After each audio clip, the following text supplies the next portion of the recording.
buffer? What is buffer time? Is what buffer time?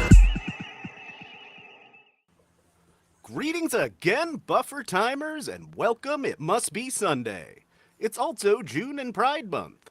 So we're going to start this month off by talking about one of the more controversial episodes of Star Trek in its first foray into queer topics, The Outcast. Hosted by Vanessa over here. But we'll start by going around clockwise and introducing ourselves. I'm Dustin from Best of Trek, Worst of Trek. I am Scott of the YouTube channel Opinions No One Cares About. Hi, I'm Dell, and I'm this week's Insider. Howdy, Robbie Sherman, Conversations with Robbie Sherman. And I'm Vanessa, host of the YouTube channel I Love Bad Star Trek. Okay, so I wanted to talk about the Outcast in particular because it was one of the first episodes I was introduced to from Trek overall. Like, I was exposed to Trek as a child, but I hadn't really absorbed the storylines and the characterizations and the point of the show ultimately until much later in life. And so being introduced to this episode as sort of like a first thing really cemented for me the purpose of Trek, to expand people's minds. Even one of the writers, Jerry Taylor, said that her intention was to broaden people's perspectives. As to how effective it was, that's another subject matter entirely. I was very happy to discuss this with Dell at length a little bit the other day, and I felt like the thing that stuck out to me the most as sort of transcending applicability in terms of time is Soren's speech. That's the one part that I would take separate from the rest of it as the most relevant. So anyways, so did anybody else get the feeling that this was a gay episode when they first saw it? Was it because the intention was expressly to be representative of LGBTQ issues? I first saw it in first run, so I was 8 or 9. I was just oh, okay, well, this is different, a non-binary race. We haven't really seen this before. Neat. But I didn't get the real world allegories at the time. Yeah, I could definitely see them putting it as more of a gay episode. There was one particular thing Riker said. He was talking about, when you dance, who leads? And I immediately flashed to an episode of Seinfeld that must have come out around the same time, where George was saying that to his ex-girlfriend who came out. So it was kind of like they were kind of, I don't know, the same zeitgeist, I guess. Kind of the early 90s pro-gay message. I will find a very family-friendly way of putting this. It also is very reminiscent of a question I used to get a lot that I don't get so more, but is how do you guys... Wow. Trying to figure out how... And I literally, with the hand signals, I would get that probably once a month when we were in the early 90s. Would be I just don't get how you guys do the thing with the stuff. And I'm you have other appendages that work just as a lot. Yeah. Right. So anyway, there's a lot of that whole conversation with who dances, Yeah. That sort of thing. It made me think of all of the, I don't want to call them, give me a minute. I don't want to call them ignorant, unknowing, because it's not like they're choosing not to know, but they just don't know. Yeah. A lot of people, when they find out that I'm non-binary, they're I don't know what that means. And so I have to break it down for them in really small chunks. And I think that is similar to the scene with Riker when he's just trying to figure out how a non-binary race exists, because so much of our culture is gendered. And I think that's the same sort of, I'm going away from the gay thing, but the idea being that it was a way to ask questions. Yes, this scene. Without, yeah. Mm-hmm. Yeah, I remember that. I was just watching this. The bit in that scene where Soren was talking about how they have like a non-binary pronoun they use that doesn't translate. Like I said, I was watching this with my son, and he's like, "I love this. I want to be part of this race." There are some people. I have a partner whose pronouns are XE, and they say Z. Z. And there are plenty of people out there who have non-he, she pronouns. Z and here was very popular when genderqueer was more popular than non-binary. But as time goes on, I think we're going to just see the adaptation of the generic they. But there are some people who still are using very purposefully different pronouns. So like about the reason, the way that, dovetailing off of what Del said, the way that the subject of gender is even broached is pronouns as they're in the shuttle together, Soren and Riker going over flight, plans and everything. So how does that read now, that dialogue where Riker says, "I don't know how to regard you," and Soren responds with, "Our pronouns don't have an English analog." Speaking of neopronouns, like there's no way to pronounce it. So it's like, what am I supposed?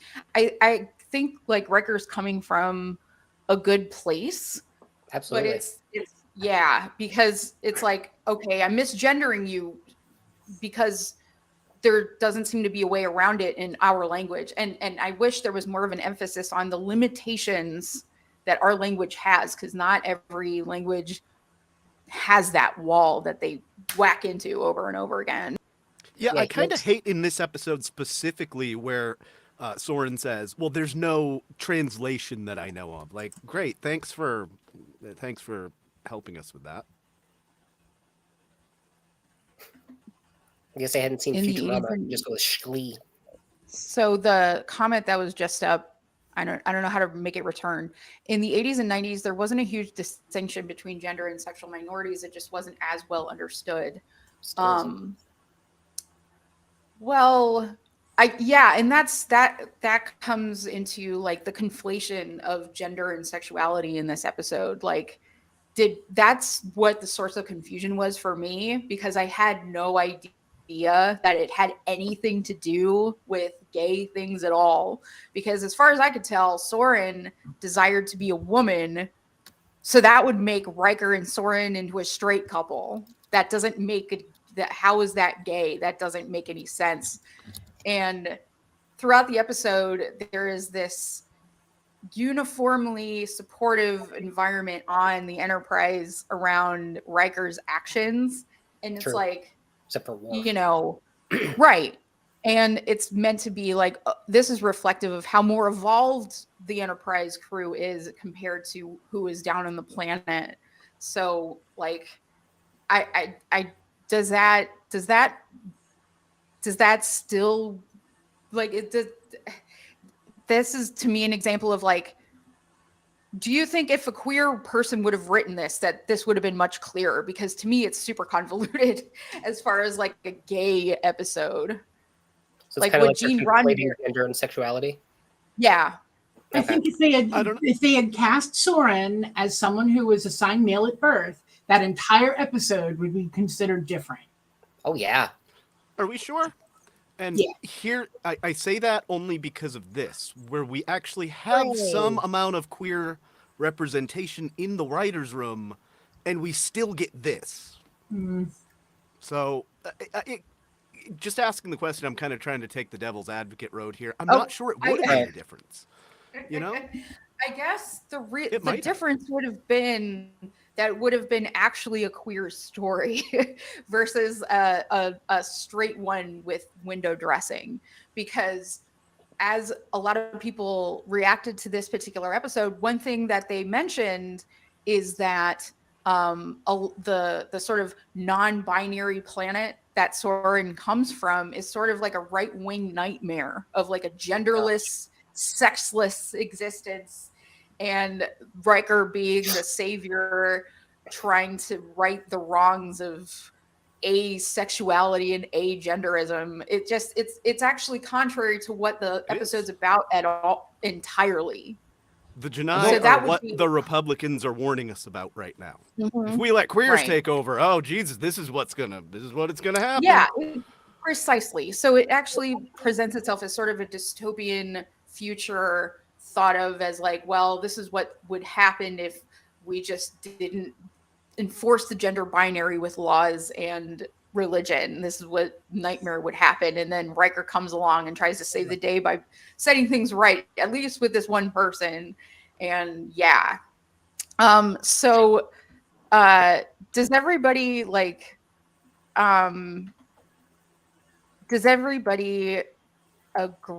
Like, yeah. So why, as Del pointed out, why are all of the aliens AFAB?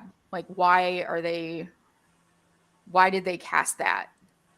I think I saw one that I was questioning might have been AMAB, but they all appear, they sound like AFAB people.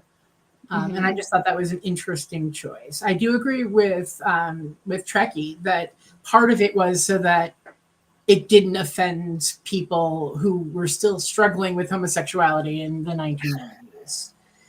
That this way it was at least like what they said, coded straight, in that from a removed view of the episode, it seems like Riker's just hopping into some other girl's bed. What do you think, like Robbie? that Jonathan Frakes did want it to be a male playing the role. So go ahead, Robbie. Sorry. No, it's cool. I'm glad you pointed that out. I think this episode would be looked at a little bit differently if Frakes had a male-leaning persona to play off of. This whole episode does feel a lot like just giving Riker so much sexuality and agency in a story that's supposed to be about about this person's gender conflicts, but we also get these big moments where Riker busts in and he's being the man, and you know, I enjoyed watching the episode. I watched it right before we started, but I also think like it has a lot of men are from Mars, women are from Venus mentality going on to it. I think it's a little silly on a lot of levels. Him and Diana have a moment where they have like a chaste kiss that like it's friendly, but also establishes that they still have an attraction to each other as well. I feel like a lot of the issues that could have been discussed with this episode get kind of wrapped up in Riker just being the man. He convinces someone to like get in a obviously dangerous relationship for them, and I know he's probably not thinking that he's doing anything wrong, but let's face it, if they want to be which just also raises questions about how they specify gender on their planet too, because if she's so attracted to him because he's this manly man, he's this paradigm of male enthusiasm, I don't know, like, does that mean that they have a completely human-centric ideal of gender that they gave up? Does that mean they developed into human like type gender sexuality? There's so many questions this episode has. That's a super valid thing, because they do allude to there being a gender binary in the past, and now it's this oppressive agender nothing world where we inseminate husks after a long courtship. that was something. That was like, not the best image I've ever had in my head, but okay. It's what like children of the corn. What does a long courtship amount to on their planet? Is it like a fixed marriage like you get in a lot of religions, where like some rich family offers up their daughter or something, and then the male has to inseminate her husk? Like it raises so many questions. Never once establishes. Like, how did everybody think about, like, what did everybody think about of those conversations with Soren and Riker about gender in general? Like, when it gets broached and the conflation of gender and sex, like, how did everybody think of that? Because I thought Riker's answer about what a male is, as Dustin pointed out, extremely outdated even for that time that it was filmed. Yeah. Like, what Snips and snails. what's a and snip? puppy What's dog a snail? tails. Like, what is all this God. stuff? That was I am the probably nerd that went and looked up the history of snips and snails and puppy dog tails You have a dog because I tail? was Does curious. it just mean whatever is left over? So the one part I was really curious about was the snips, which are eels. Sure. Snips. So it's Eels? supposed to be like dirty things you can find in a pond or a lake, I guess, is sort of the overall factor. Like, Who's boys will dog be tails in a lake? dirty. Oh, Is yeah. sort of what it is, whereas girls are more prissy and clean, I think, is what the point of the poem was. But I looked it up because I wanted to think about how that applies to Riker as gender. The idea that I don't see him as the little boy that's like looking for tadpoles. I don't even see him as a child being like that. He just seems too prim and proper to get down and dirty. If it was even like Geordie, I would be like, okay, I could see him being a kid and playing in the muck. But Riker's a hard one for me. Yeah, I Well, he grew thought up in it was Alaska. That's true. right. That's true. But also, I thought that it was I thought it was an ironic statement. I thought it was intended to show how arbitrary the differences are. Maybe. Because Okay, I'm makes sense. I'm a optimist. I thought it was intended to give voice to, like, well, we just have these two categories and we just sort of arbitrarily place animals and characteristics into them, and that's as deep as it gets. But no, he's just like, he doubles down and says that, yes, this is some kind of factual representation of this binary. So, like, what did everybody think about what Beverly said? Because Beverly said, after Soren noticed the eyeshadow, the lipstick, and the long hair, that was what, constituted a woman. So, there's that problematic question, what is a woman, answered in Oh, most all right, Matt ridiculous Walsh. He's not ways. that. Hello, Mr. Walsh. We have a question on our little Star Trek live stream here. We need to know, what is a woman? Well, apparently we you couldn't are find an referring answer to to- Here that. it is cutting And I off bet lots of movies everyone in before this right now. group can answer that. That's true. We are referring to the improv comedian Matt Walsh, right? Not the far right. No, Matt we Walsh. are Talking about the pundit who made a bad movie. for that okay. That I is a just woman. had Every time Matt idea. Walsh I'm so mentioned, I sorry. feel bad for that guy. Yeah. I think a pundit is a bit generous, but Yeah, it is. Yeah, it is. Grifter. The guy who would be a refers better to term. himself on Twitter as a theocratic fascist because Yeah. Christo-fascist is too on the nose, and if you use theocratic, his followers won't actually understand what it means. Like sanctimonious. But I'm gonna anyway. get off my soapbox now. it's okay. It's okay. No, I mean, it's relevant. It is Pride, and we're facing an unprecedented, in recent history, an unprecedented wave of hate. So, talking about this stuff and calling out hate speech is entirely warranted, especially because this episode sort of platforms the idea, as Dustin also pointed out, that like conversion from one identity to another is super just easy. You can just go to a therapist and have it fixed, which is like, again, the opposite of the point of the episode. Yep. So, like, does everybody agree with Riker's choices? The one thing that got me was, he decided to try and bust Soren out anyway. Fine, that makes sense, but I mean, looking at it as, a Star Trek episode where you knew it was going to be like an Alien of the Week thing and he was going to forget about it the next week. And the next episode is cause and effect, so you had a lot more to worry about. That took out away from me. Yeah, I think if he wanted to be, I was going to say Zorro, but that's not really a hero. But if he wants to sweep in and save the day, he should at least do it with her or with their consent. And even if at the moment Soren says, I don't consent because I think everything is better now, that's still consent. And so it scares me a little bit that after she makes it clear that she has made a choice to stay with her culture or to leave so that she could live a gendered life, and she chooses to stay. Maybe choose is a kind of interesting word in there, but she doesn't say Yeah, yes. it was definitely it was a choice under duress, and that the duress is exactly what's missing, because it just is like, oh, she's being carried away by guards, but they're kind of like, just kind of gently guiding her. hugging her aside, and it seems as if there's this veneer of civility over the proceedings of that trial, which wasn't really a trial. It was like, this is what we're going to do. Do you think that, like, does the ruling look unjust in the way that the episode necessarily intended? Does that make sense? Like, does the ruling seem as if it doesn't get at the point across that the goal is oppression? And obviously, I mean, this is Right. where the episode goes from like, oh my god, this could be a top 20 episode in all of Star Trek, and then it just kicks you right in the teeth.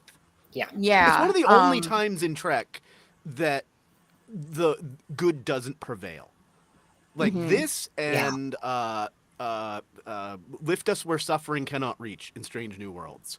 Right. And at the least thing that is, like, one's weird all the way through, but this one, like, it takes this wonderful episode and just, well, I kind of happened. prefer that it didn't win out in the end, honestly, because I feel like there's so many situations where that happens, where people, under duress, give up who they are and are showing that it's fine. I'm totally fine. This is totally my choice. And so I actually I appreciated that they went down that road, but I feel like the way they went about it was indicative of them thinking that this is a choice, that it really is a choice. Yeah.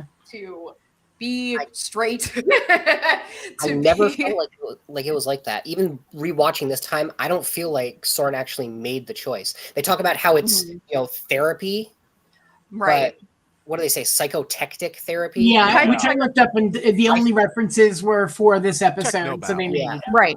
So It's it's just- not I feel canon like- outside of it. It's just particular to this alien race. It's just a different word for conversion therapy. Yeah. Right.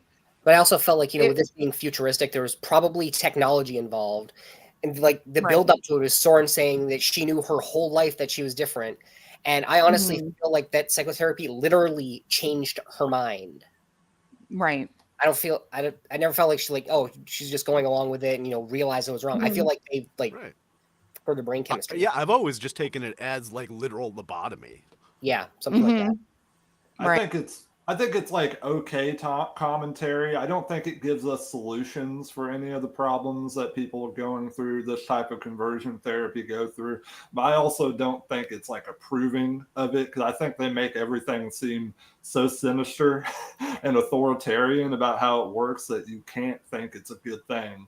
And I think the people that want to say that they're endorsing this are way off base. Like, I think what they're showing is the harsh reality of what these people go through in this type of religious conversion therapy. They want to show that these people don't have a choice a lot of the times because they're just dealing with family pressure, societal pressure. Sometimes these people are put into those types of situations against their will through judges and other types of issues. It's a very complicated issue, and to end it on a kind of sour note like that, I think is more mature than just having Riker come in and be the swashbuckling hero that gets to save the day and have his lady love. I think that's better for what we got.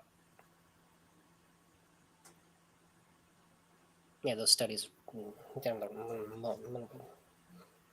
You're muted, Bim. Oh, sorry. Del, you're all right? I was kind of gesturing like, is this it? Is this when I start talking? No. If I'm okay. it's I want to not- wait. I don't don't want wanna- to do it in the middle. I will It's say this fine. much. No, I went totally. through conversion therapy. I'm happy to talk about it, but not in the middle. yeah, definitely didn't intend to. It was just a little bit much to hear all at once, but I'm good. No. Okay, good. Yeah. Take your time. If you want to share, cool. Yep. Yeah. I'd rather do it Anyway. near the end because, Right. I'm going to switch gears for a second Yeah, and talk that's a good about idea. the poker game Yes. that Worf and crew engage in. How does Worf's characterization of the genders at this stage read to everybody? Because he just seemed so flustered and frustrated, like it's just chaos kind of thing. If everybody's the same, so how do he was just so stuck in this like, oh, this is wrong. Yeah, kind of mixing this with the last question that you'd asked, and I was going to answer basically the same way. It was about Worf rather than Riker. The out of place thing feels like with Worf, and I know he's kind of all over the place with his emotions and his feelings about things throughout the million seasons of Trek that he was part of. But this one in particular feels like just, all right, the writers needed the one Republican asshole, and we sent it on Worf. And that's just how it was. I didn't get it. It was either him or Geordi, and you can't have the person of color do it. So, well, I guess Worf is too, but just not as overtly because he's an alien. I just thought it was so weird because, like, we've seen Klingon women who kick ass. Like, we've seen Klingon women who are tough and warriors. But Worf is always respected. They have those fantastic, like, fantasy bodies where they've got giant tits with their cleavage exposed. They have small waists and round hips. Like, they are feminine of body, regardless of what a Klingon genders are, considering that they have more than... Anyway. Who knows? But yeah, I think even in Klingon society, it's even more pronounced than it is in human society. I don't want to imply that maybe it's because the Klingons are less evolved socially, because culture is not really what they're focused on. They just kind of accept what is about them as culture. But I did think someone was going to have to come in and be like, this is all wrong. Like somebody. And Worf got stuck with it, unfortunately. Yeah. Even though it Worf doesn't said seem not with at his last. character. Right. And as you pointed out, Del, Worf was raised on Earth. Yeah. So, the fact that he's using Klingonness as a thing to justify his sexism is a little flimsy because he knows better. But he's probably been influenced by older Klingons who are like this too. The Klingons he's met in his life and he's looked up to as powerful Klingon figures. They've always talked disapprovingly of women, I bet. And I bet that's where that's coming from. Yeah. Shots fired. Go ahead. We're conflating like powerful strength with masculinity. Unfortunately, that's probably the way a lot of Klingon stuff works. I know. In Star Trek. And let's be honest, for the early 90s, it's on. But I want to make sure that when we discuss it, that we're inclusive. And so I want to make sure that when we make these, we're talking about the character and not about everyone who does not have these qualities is not a man. Everyone who has these qualities is a man. That's all I was butting. No. Yeah. Like, did Worf's characterization of the genders ring true for anybody, or was it just so cartoonishly retrograde that like it was easy to just kind of like, okay, guys.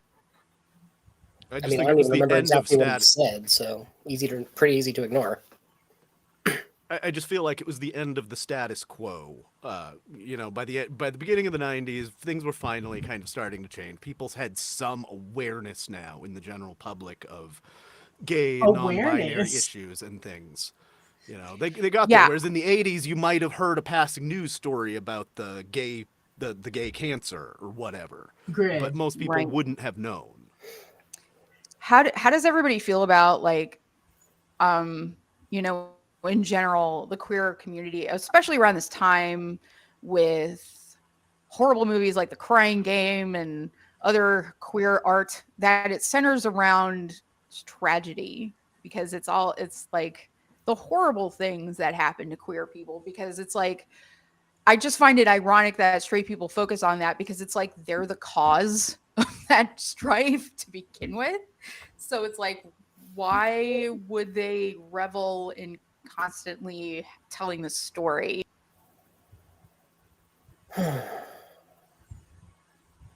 The time was not as enlightened as it may have being portrayed here. I was just coming out of the closet in the late 80s, early 90s. This episode messed my brain up a lot, although I can pick it through now and say it's because my issue was really gender and not sexual orientation, but at the time, and also because I was presenting more butch at the time, it was also kind of weird, this idea that, like, out of nowhere, the most straight man ever could convince me that I wanted to have sex with Riker. And that just wasn't the case. And so it felt like a gay analogy that was leaving me out on purpose. Like, yes, the Hays Code. Thank you. Yes. So the Hays Code was a Hollywood sort of, was it like an unspoken rule, or was it written out? I'm sorry. No, it was a public thing, like a national thing that was instituted. Right. It's like the communist blacklist. Yeah, and like it affected everything in Hollywood for decades on end, even after it ended. Right. The Hays Code was made, and it was sort of an invisible mechanic to most people, I think, because when people think of like media in times gone by, like the 80s and 70s or what have you, they were like, well, those people didn't exist back then. Well, that was by design. Yes, that representation was missing on purpose.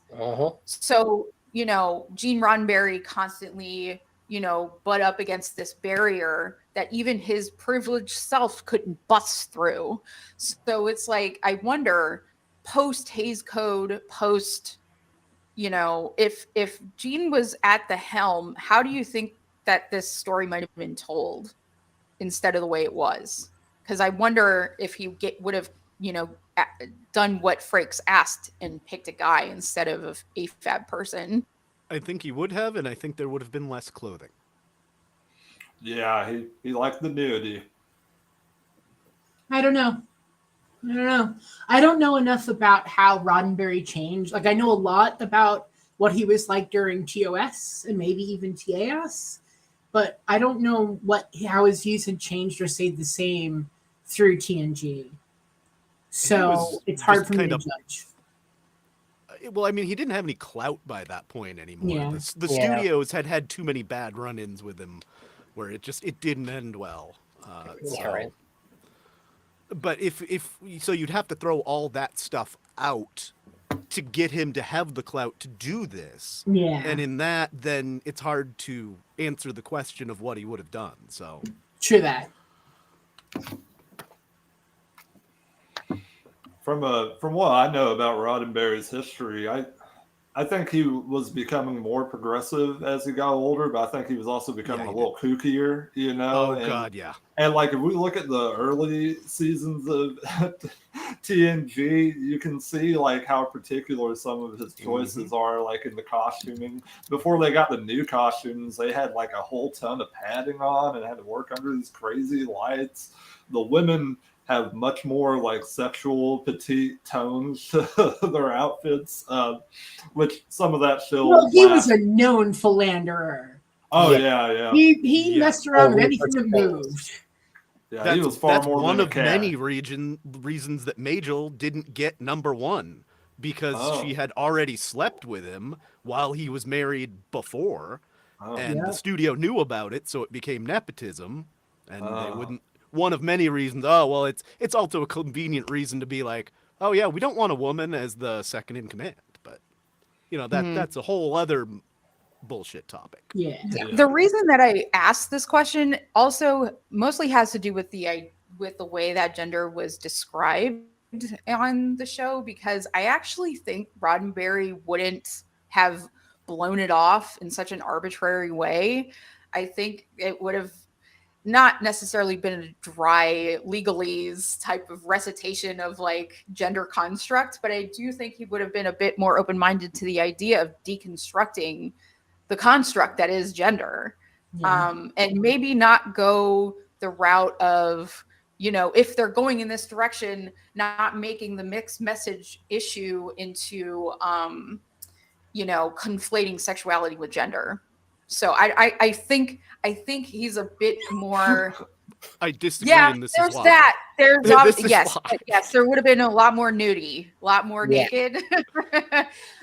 Speaking of, you know, how sexually charged this episode was, like, has anybody had conversations like this at work? Like, where people just pry? I don't know about y'all, but I live in Indiana, and that's all these fucking people do half the time. They can't let you have a private life. They think, oh, well, we work together. You gotta tell me every fucking thing about you. I'm sorry about my F words. I'm sorry, you two. Yeah. Anyway, go ahead. Who cares? it just felt so uncomfortable watching it. It's like, well, what's it to you guys? This doesn't really generally affect your lives. You know, you found the shuttle. Basically, your involvement in all this stuff is kind of null and void. Now it's just basically Riker like having a personal life outside of you guys. I feel like it matters how much your sexuality and your life are intertwined. Like, I have a partner that I live with, and I use the word partner on purpose. And so when I'm in a workplace and I say, well, my partner can bring that to me, that opens the door.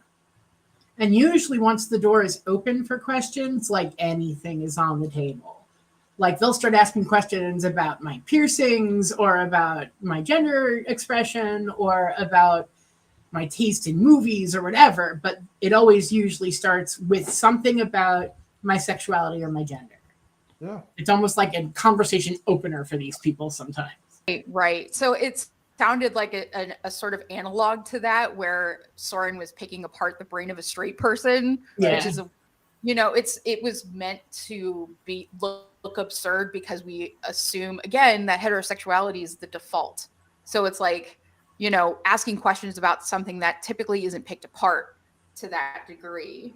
Like, what did everybody like? How did everyone react when they first saw that scene where Soren asked about Riker's genitals? Because that like really, that was a lot.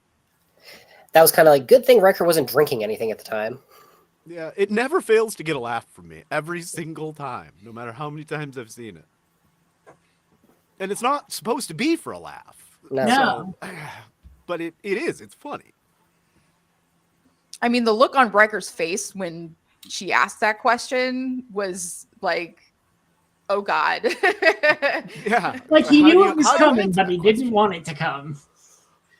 He just, it looked as if he was trying to formulate an answer sort of frivolous, similar to the snip snails puppy dog tails kind of answer, but realized like, this is a medical question from an alien race. I can't really just blow them off and give them a joke answer. I have to like answer because we're trying to build a relationship with these aliens, I guess. And yeah. Right, Tanya. Apology for being late. No, don't apologize. We're just Whatever. So what did what did I appreciate the ticker. Yes, tell me about your trunk. Like, It's in a dumpster out how would back, you- of course. how would you like I you know, I don't want to re-traumatize Del whatsoever, but like would you I just think, you know, the absurdity of that question should inform people how others feel when that question is brought up, because most cis people don't get asked this stuff, you know. And I would People hope want that to know my surgical history all the time when it comes to gender. Because of the way I present. They want to know, am I on hormones? Have I had surgery? Have I had bottom surgery? Like things that I would consider to be fairly really personal. Yep. People feel completely free to ask me those questions. Right. And they're not aliens with whom you're trying to build a relationship. Right. They're just people that are picking your brain because they feel entitled to that space. And that was the discomfort that I felt from Riker. Like, this person is getting into a space that they feel entitled to because they're unaware, thinking that this is just another question, who cares? But the thing is, they have plausible deniability in terms of like discomfort with the question because they're from another planet versus like, we're all from the same planet, and yet y'all are like, because I came out as non-binary, recently, and somebody asked me about bathrooms, and I thought, well, does that mean I'm supposed to go outside? Like, what is the end game to this question? Like, I don't understand. And it's like those really super personal things just become fodder for casual conversation, and that scene just struck me in that same uncomfortable way. Can I just say, I would really like to see the U.S. just transition all bathrooms to unisex. That will piss everybody off and solve all the problems simultaneously. Yes. We should do that. I don't care who takes a dump next to me. Period. As long as I have a barrier, like okay. just a little All the way space down. of my own. All the way down, not just like cutting off. Damn straight. None of that 4 feet off the ground crap. I don't need to see and like that inch of crack. Like, what the hell is that? Make that a little bit more. None of that. Cut it all off. I went to a theater recently, and they had like 2 urinals that were less than like a half foot apart, and I just couldn't even use them. I just had to go to, it was awful. I hated that. I want to go where they're like facing each other. Like, make it like.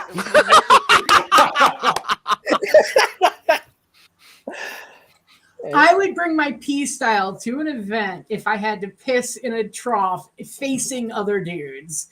There you go. Fuck yeah. I would bring my pee style just for that. That would be such a fucking power move. I couldn't even. Just remember what we all learned from Ghostbusters: don't cross the streams. Like, so, when Soren was giving her speech towards the end, what was everybody's takeaway? Did it sound like an unreasonable argument? Because I think it's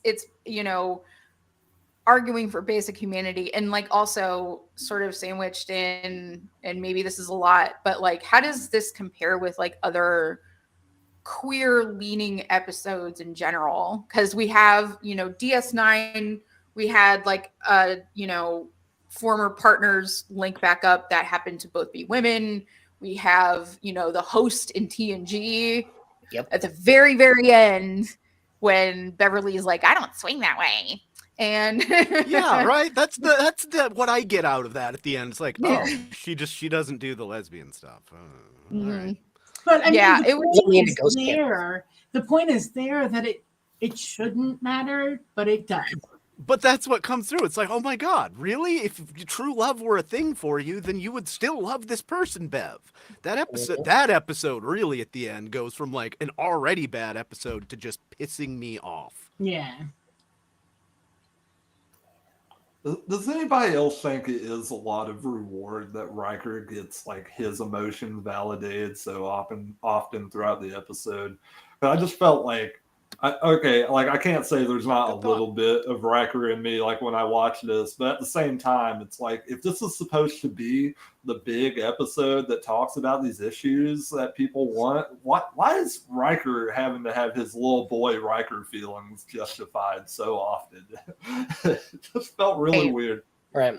Yeah, like, what did everybody think about like Picard just letting him try to attempt to break humanity? Everyone's just like, I don't know anything about this, but if you do something, I guess that's out of my hands. I don't have to worry about it. Yeah, that just reminded me of something else about Worf from earlier. What I thought was also weird about Worf is after his like weird misogynistic angle speech, he's like, I am going to come with you. Right. So okay, why? And yeah, Picard too. It also seems out of character. Do I think secretly Picard would have done the same thing in a certain circumstance? Yes, but as his overall commander, it doesn't seem like a choice that he would even let Riker make. So it's weird. The thing about Worf is that he would have been on board with somebody identifying as a woman and continuing to live their life that way, because it feeds into his belief in the gender binary and heterosexuality as Okay. the standard. Yeah. So that actually makes sense to me, because that's the whole weird thing about this episode. It makes heterosexuality and cis normativity into this oppressed, marginalized group, when that's completely the opposite of the truth. And the you know, as you know, I think we mentioned this earlier, you know, right-wing pundits talked about having like a genderless planet as a nightmare dystopian situation. So I could see Worf being like, let's save the day with straightness, you know. That does track.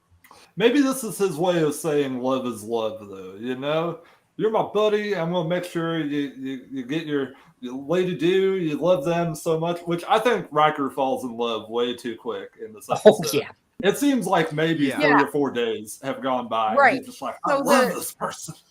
So that's another thing I wanted to point out. Like there's a mention of time passing before the flight operations are decided on.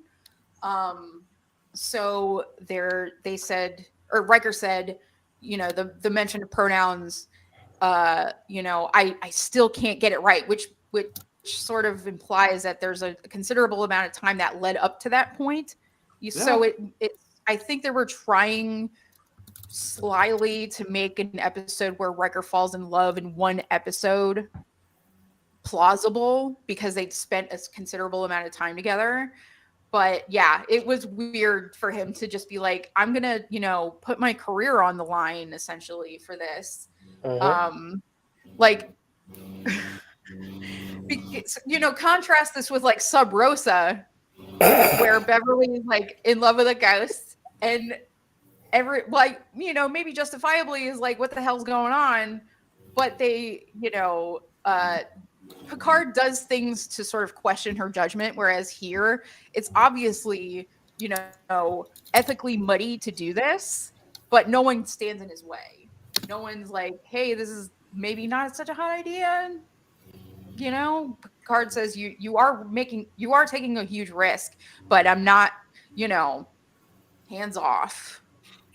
I think it's against Picard's character in a lot of ways, like, because we've had what 3 or 4, I think it's 5th season, 5 seasons of him being kind of a hard ass a lot of the time and presenting this hard ass image.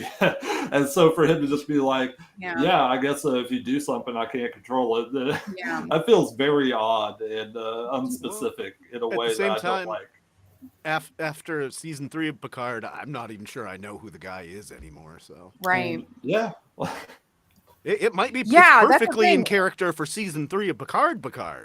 Maybe not TNG season 5. Maybe it's the shadows of Picard coming up. The thing is, like, the difference between season 3 Picard and Outcast Picard is that Picard even mentions the Prime Directive. He mentions the threshold that's being crossed by attempting a rescue of a prisoner against her will at this point, and against the wishes of the governing body of that planet.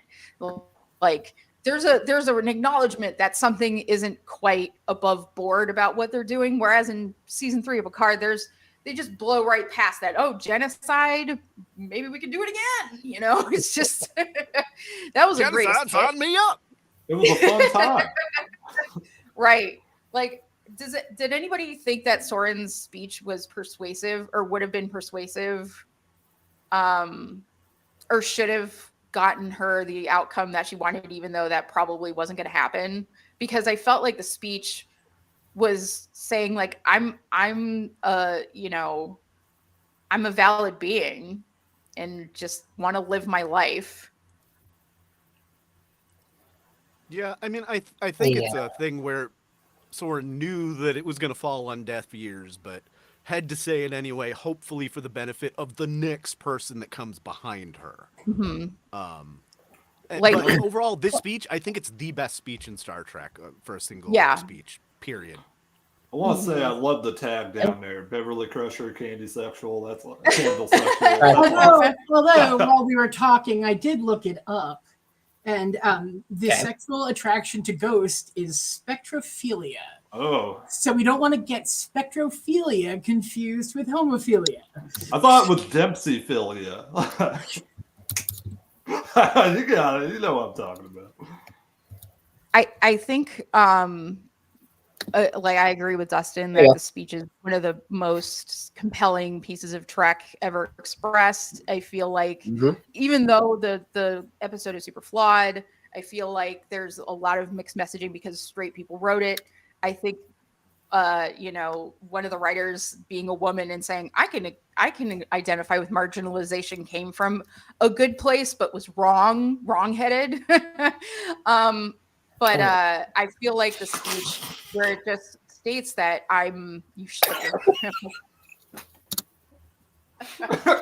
Derailed. It was several times, okay? It was several times over. I must go several times. Yeah. Believe me, I broke down that episode and I had to I subjected myself to that. So it was really my own fault, but you know, it happens a few times. Ronald D. Moore getting that good ghost essence Scottish romance on 25 years before Outlander. If you were trying to make a case for like Trek being pro-queer, would this be an episode that you include or exclude? Depends on the day of the week for me. Like, honestly, every time I see this, I get a different response out of myself. Sometimes I'm just so pissed at the end, I can't even. Sometimes I'm like, wow, that speech by Soren is just, it's powerful. And at the very least, not even just for 90s, but for today, if you cut out the ending and just took all of the explanations and, oh, well, this is how cis life is, and this is how non-binary people do it. Wow, it's really well done.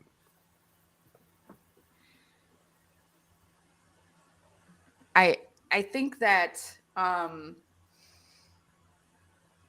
the speech alone, I would send the clip of the speech alone. I think a lot of the things constellating it undermine it because of the unintentional nature of this episode, because it's not, it was intended to be about queers, but it's like, it's leaving us out of the writing process.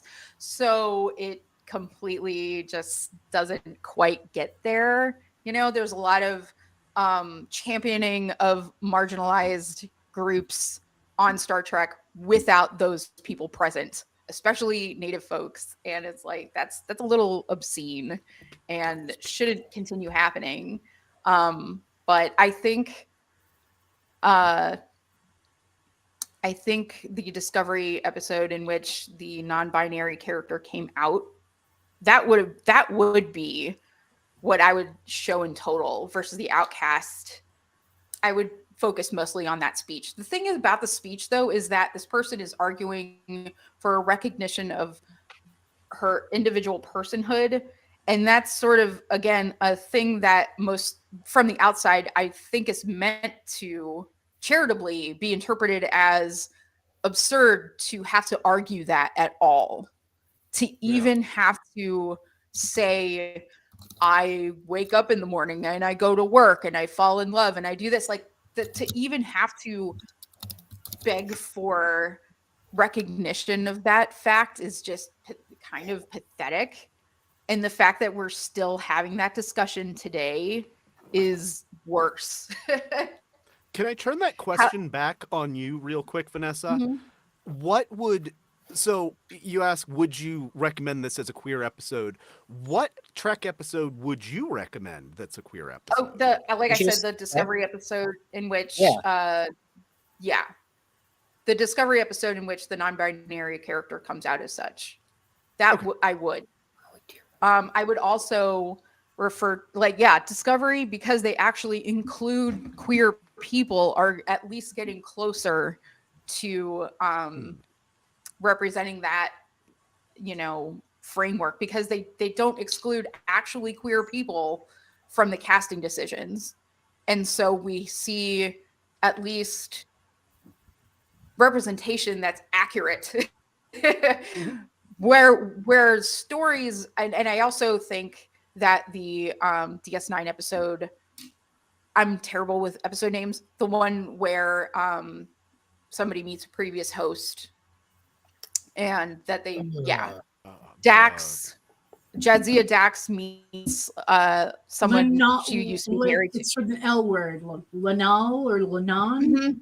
Right. Lenara, Yeah, I think it's Lenara. Lenon. I knew it was an L name. but I can't remember Mhm. the name of the episode. It's a the something, but Yeah. Yeah, so I believe those two because they focus less on the taboo of the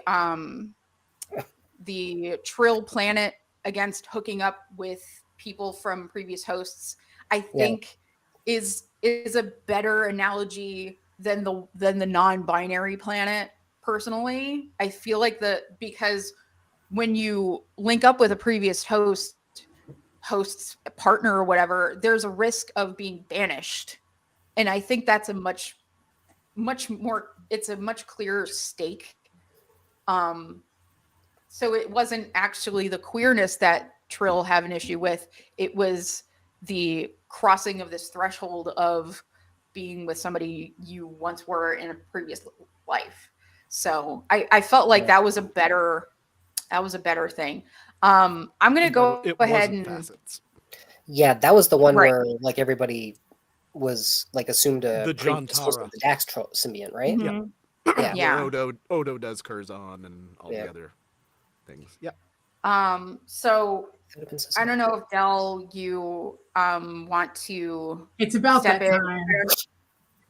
All right. I won't tell the very long story. Okay. But and it's going to trigger warning for anything you can think of at this point. I'm going to try to keep it G-rated. When I was 17, I made a commitment to go into becoming a pastor. And that included applying to go to college to go through religious education and seminary. And I knew that I was queer.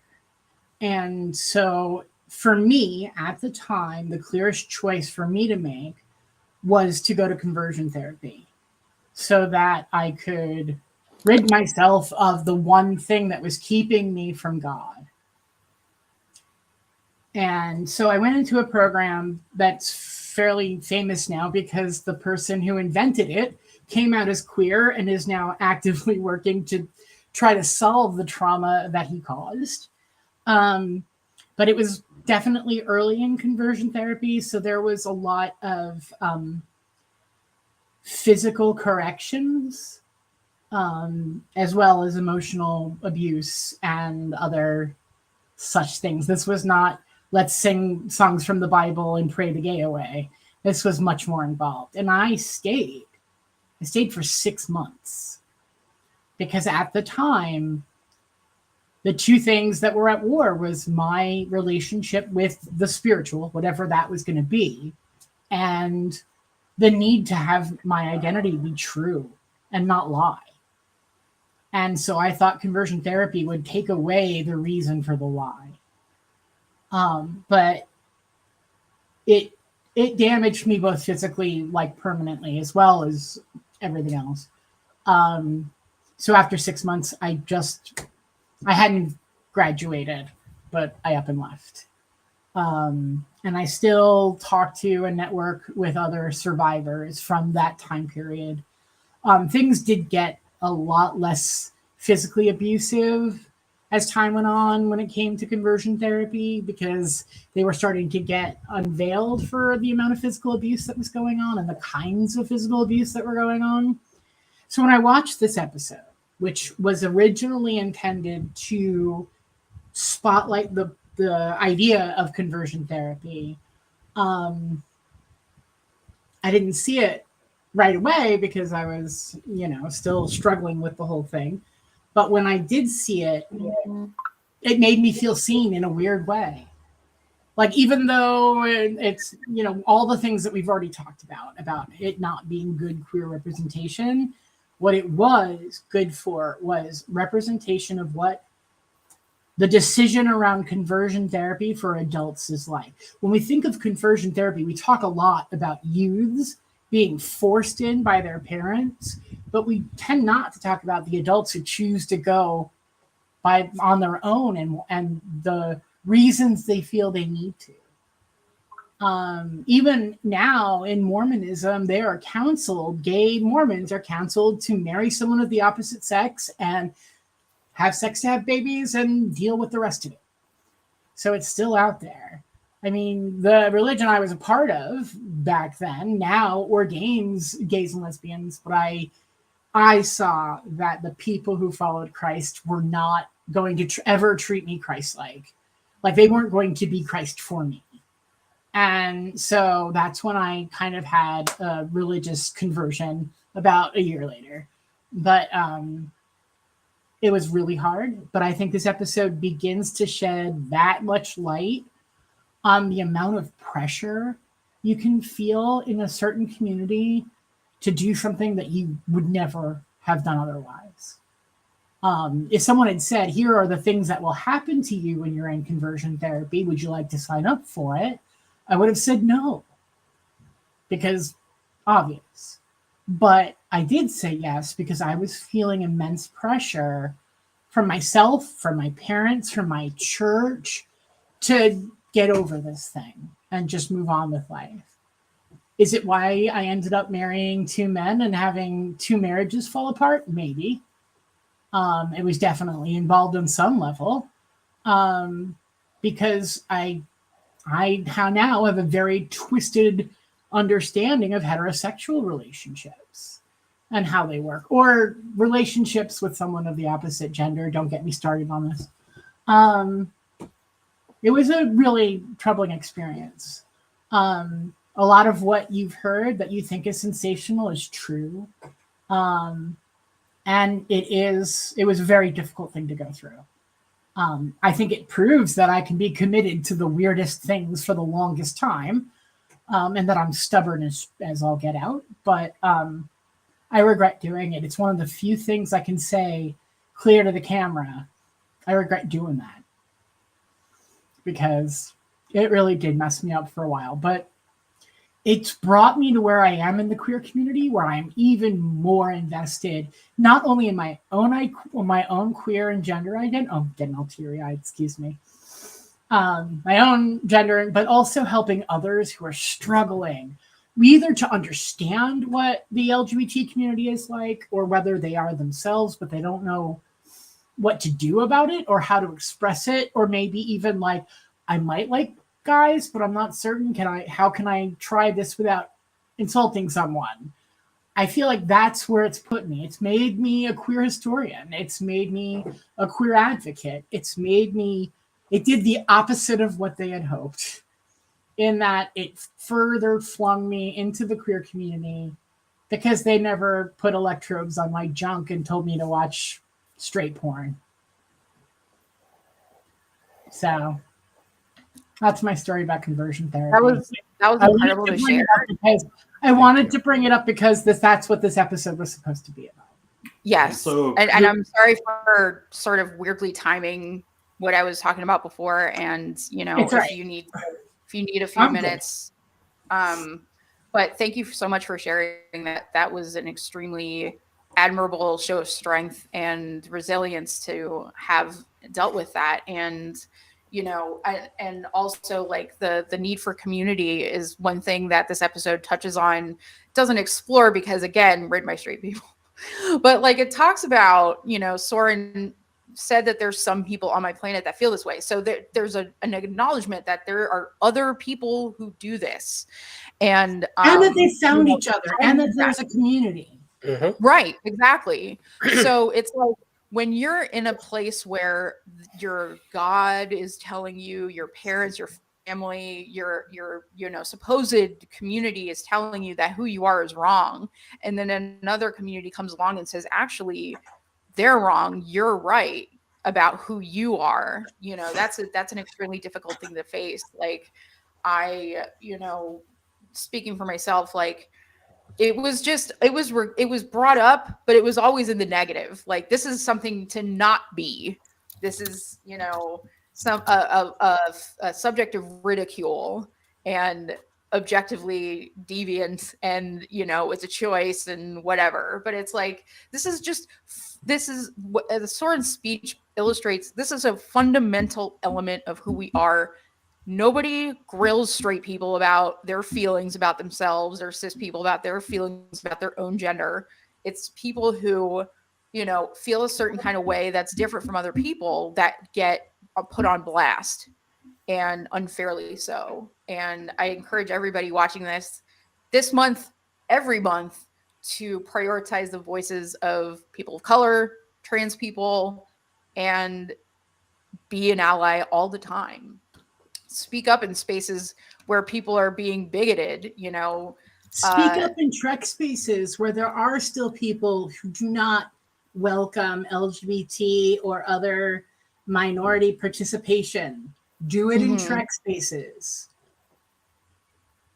Queer Trekkies are not always the most welcome folks in certain places, and are sort of forced to choke down some casual homophobia, casual transphobia. Like, it's not okay, and it needs to knock it off. It's not just, some people put infinite diversity and infinite combinations in their bio are fully like not that. So, live the principle, like actually, Can I take just step in on the there? perspective of other people. Yeah, anyway, go ahead. One of the things I love about Star Trek, especially like in some of the newer iterations, there's times where Discovery certainly puts it in your face or whatever, but that it's just a thing that happens. You just are. People are just here. They're just queer. Get the fuck used to it. And it's not stigmatized. There isn't like, oh, well, we have to get through the barriers other than Worf in this episode. People just are. And I love that. People just be who you are. Precisely. I think it's just the framework of having to make the case for personhood to be recognized to begin with is like the problem. The fact that LGBTQ rights are seen as a political thing. And it's like, we're just trying to live our lives, man. We're just trying to go to work. Like Soren said, we're just doing the same boring crap everybody else does. And we just want agency to be able to participate in that and be ourselves. And be able to leave our houses. Right. Public life, like the Ferengi rid public life from women by taking off their clothes and keeping them indoors. It's a really heavy-handed analogy, but I think it's perfect to illustrate how oppressive systems work. And by passing legislation about bathrooms, by empowering people to go into places and like harass trans people, to do all that stuff, what you're doing is you're creating an environment that's hostile to anybody that isn't white, straight, and cisgendered. And a lot of other people exist that aren't. So well said. Mm-hmm. And if you think we haven't done enough Pride talk, next week we're going to be talking about Profit and Lace, and the real subject is going to be drag. So we're going to be talking about drag next week. Yes. Woohoo! So you should tune in for that. On that topic, real men wear skants. Yes! Yeah. Real men wear skants! And they make their skants themselves, real men. They make them skants themselves. Indeed. You did a fine job. Yeah, you did a good job. This one's okay. This is the first thing I ever made before I even had spent time learning to sew this week, and I just did it looking at pictures. Yep. This one's okay, but I've got another one in the works that should be way better. Okay. Well, it was really cool talking to everyone, and thank you again, Del, for being who you are and continuing to be yourself. I love that you shared person who tells all the stories. Are we going to be doing a rating? Yeah. I personally give this a 9 out of 10. I think that there's flaws there, but it's a strong episode. Strong in terms of the impact that it had in spite of its flaws. Strong in terms of what Soren represents. That speech, again, one of the best. 9 out of 10. I give it a 7. Because I'm averaging the impact of the episode when it first came out versus the impact of the episode today, and things are so different. Would I show that to someone today? Yes, if I could sit next to them and engage with them about it. I wouldn't be like, oh, this is one of the queer episodes you should see. So that's why I'm between that, and it's a really good Trek episode. I'm going to give it a 7. Probably go with about an 8.5. Just points taken off for the conflating of gender and sexuality in the episode, and the fact that I guess since I guess they had to have at least one dissenting opinion, and just kind of dropped it on Worf. Yeah, I gave you an 8.5 too. It wants to be a 10 if the ending was different. I think I could give it a 10, but then it would have opened the door to, oh, well, Soren's now a recurring character for the rest of TNG, which could have also been fantastic. So, yeah, the little things aside, the ending and Worf, 8.5. Go ahead, Robbie. I think the best I can give it is a 7. I think it has a lot of relics from its time left over, and even some stuff like when we're talking about sexuality and gender that is just so old hat that it feels crazy it made it into a season 5 Star Trek TNG episode. I think the performances are great. I enjoyed watching the episode. There's a lot of chemistry between Soren and Riker that I think works well for an audience. I think they work well together when they have their little kiss. It has a lot of chemistry. That's a good thing. I don't think it's maybe as helpful for some people in this day and age as it might have been back in the day. So that's part of the reason why I'm giving it a 7. And also, I think Riker gets a little too much screen time for his feelings. And I'm not even trying to discount my own feelings in that. It's just the fact of the matter. If we're really going to make an episode about the gay community, then we need to really put those characters up in front instead of worrying about what Riker's feeling and what all these other people in Riker's life who aren't a part of this relationship feel. We don't even need the poker game, in my opinion, really. I think that creates like just a false negative for what the episode is supposed to be. It's very frustrating on that level, but I think Soren's speech is really good. It helps push the actual agenda of the episode forward a little bit better. So yeah, 7 out of 10. I think that's the best I can give it. Oh, and for the person who's commenting about whether Quark transitioned or not, tune in next week and we can debate that to your heart's content. We know there was an actual there was things, there was surgery, but there's a lot about drag. We'll get there. Yes. I'm excited. I want to ask one more question about this episode before we go. Does anybody ever get the sense that the Janai aren't actually non-binary? They've just propagandized the idea and they're actually gendered. Yeah. To me, it felt like the Vulcans in Logic. Like they still have emotions, but they just ignore them.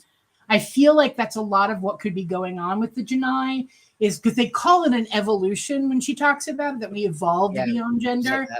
And I could see that being so much similar to other things where it's like we just decided we weren't going to do that anymore. And anyone who did it is outre, Right, like how England just evolved past Catholicism. Right. It's like it's rhetoric to say that like how people felt is just completely flatlined at a certain point. Like, are you sure about that? The entire planet was just completely on board with this 100%. That doesn't seem likely.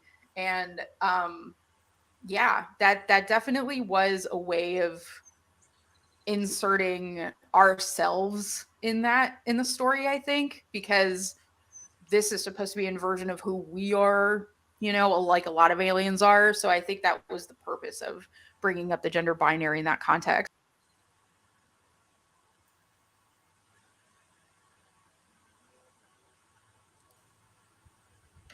I don't get it. Sorry. Neither do I. But thank you everybody for talking about this, one of my favorite episodes, and I am really excited about talking about Prophet and Lace next week as well. All right. Thank you, Vanessa, for choosing this. This has been Yes. great. And Del, thank you for your heartwarming and deep story that you shared today. That was nice. Thank you. We appreciate it, Del. We do. It was when it came Yeah. up. I messaged Vanessa like offline and was like, I have this story, but if you think it's inappropriate, I don't need to tell it. And they were Yeah, like, this yes, is please do. there's this story has an impact on different people in different ways, and I feel that Dell, you deserve the time to. I mean, not that it's not on my terms, really. Like this is a part of your life, and if you felt comfortable sharing, and thank you for sharing. I I think it's that important like for people to hear it, Yeah. whether or not I feel Yes. comfortable sharing it. Oh, sure, yes, Yeah, that too. I hope it helps somebody. I really, me really do. too. Please know there are other ways to change your lifestyle. And if you are currently in some sort of conversion therapy, like reach out through this channel and it will get to me and I will help you personally, even if I get 50 emails about it. I don't want to like take this somewhere weird, but are there any like positive detransitioning resources out there? Detransitioning trans-wise, you mean? Right. I thought that's what we were talking about. Oh no, I was talking about conversion, like as in from going gay to not gay. Right. Oh, well, just like something that's conversion therapy without conversion therapy for people that actually truly maybe want to detransition or I will admit, de-gayify. it's or just whatever. not something I'm interested in, so I don't know anything about it. Okay. Yeah, I've never heard anything about it.